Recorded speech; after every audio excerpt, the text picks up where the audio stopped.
और इस वक्त पटना से एक ब्रेकिंग न्यूज मिल रही है, जहां तेज प्रताप के घर पहुंच गए हैं लालू प्रसाद यादव। दही चूड़ा कार्यक्रम में लालू प्रसाद यादव पहुंच गए हैं। बिहार के राज्यपाल भी मौजूद रहे।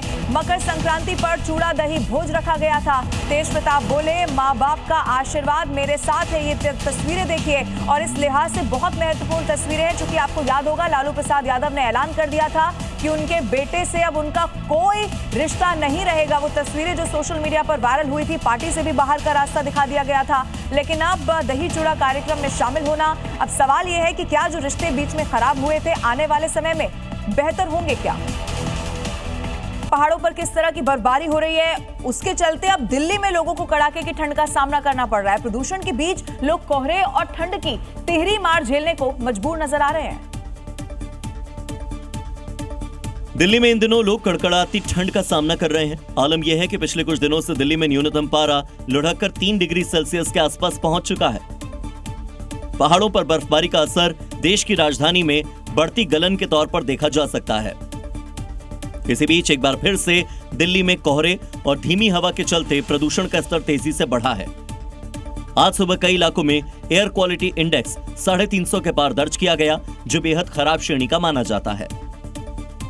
कुल मिलाकर दिल्ली के लोगों पर तिहरी मार पड़ रही है। ठंड, प्रदूषण और कोहरा, आम जनजीवन बुरी तरह से प्रभावित है।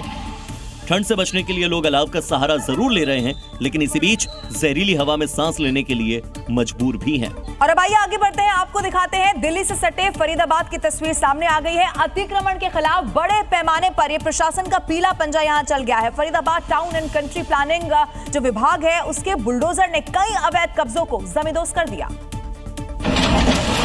बुलडोजर एक्शन की तस्वीरें भी सामने आई। देखिए कैसे अवैध कब्जों को बुलडोजर जमींदोज कर रहा है। कहीं इमारतों पर बुलडोजर चल रहा है तो कहीं बाउंड्री वॉल को गिराया जा रहा है। करीब 200 मीटर तक फैले अतिक्रमण पर प्रशासन का बुलडोजर एक्शन हुआ। फरीदाबाद की ग्रीन फील्ड कॉलोनी की ये तस्वीर देखिए, जहां 4 दुकानों के अवैध कब्जे को बुलडोजर के जरिए हटाया गया। मौके पर Faridabad town and country planning विभाग के अधिकारी मौजूद थे।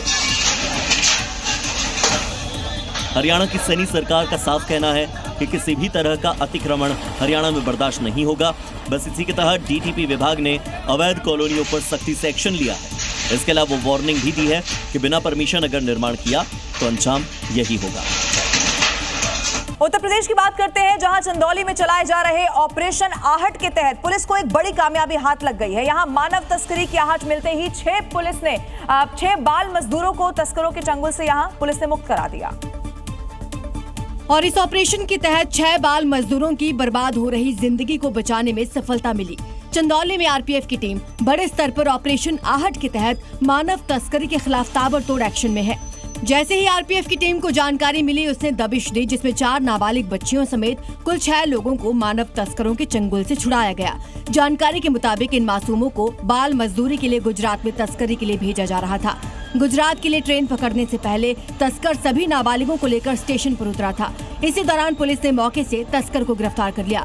सभी नाबालिग बच्चे झारखंड के लातेहार के हैं। सभी बच्चों को चाइल्ड हेल्प डेस्क के सुपुर्द कर दिया गया है।